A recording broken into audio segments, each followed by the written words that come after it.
Hello viewers, কেমন আছেন সবাই? আমাদের আজকে নতুন আরেকটি ফ্যাক্ট ভিডিওতে সবাইকে স্বাগত। বিজ্ঞানের এবং প্রযুক্তি দুটি মিলেই একটি জিনিস হচ্ছে এই বড় বড় মেশিন। এগুলো প্রযুক্তির এক অন্যতম ছোঁয়া। দেখুন, এত বড় মেশিন দিয়ে এত বড় ট্রেন যাবে, সেই পথটি কীভাবে তৈরি করা হচ্ছে।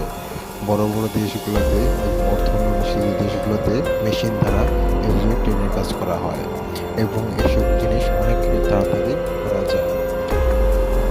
বিজ্ঞানের এই প্রযুক্তিতে আমরা দেখতে